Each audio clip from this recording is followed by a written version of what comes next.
Jake is going to be demonstrating for us a barbell back squat. Setup is very important. First things first, when you're in a squat cage, you want to make sure that the safeties are set up at a point where if you get stuck at the bottom, you can easily drop the bar onto the safeties. These are actually set up way too low, but for demonstration purposes, we're not changing it around. They're staying here. And I'm here to spot Jake as well. So if you don't have a spot, make sure your safeties are in a position that they're basically just below that bar at the bottom of your squat, so that if you need to drop it, you can without injuring yourself. The second thing is where you're actually setting this up for your rack. You don't want it too high because obviously you have to come up onto your tiptoes to get the weight, and you don't want it so low that you're basically squatting to get the bar back, because that's when you probably injure yourself, is when you're putting the weight back when you're already fatigued. So for him, that's basically just right around his collarbone level for the bar.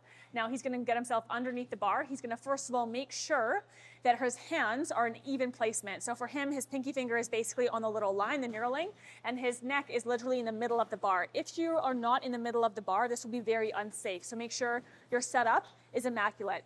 The next thing here, you can see that his elbows are basically underneath the bar and his wrists are actually straight as he possibly can, right? Upper back is nice and strong, and he has the bar basically sitting up here on his traps. This would be a barbell back squat. We're also going to show you demonstrations for a low bar and a high bar, but this is basically a high bar back squat, okay? So feet are about hip distance apart, a little bit wider might be more comfortable, and you just want to make sure that if your toes are pointing out on an angle, that your knee tracks in line with your toes, okay? So knees are not coming to the inside or the outside of your feet. They're always tracking in line with your feet. Proper alignment is very important. At the top position here, he is not tilting his pelvis or standing in an anterior pelvic tilt, because what would end up happening is he's going to put a lot of stress and strain on the lower back.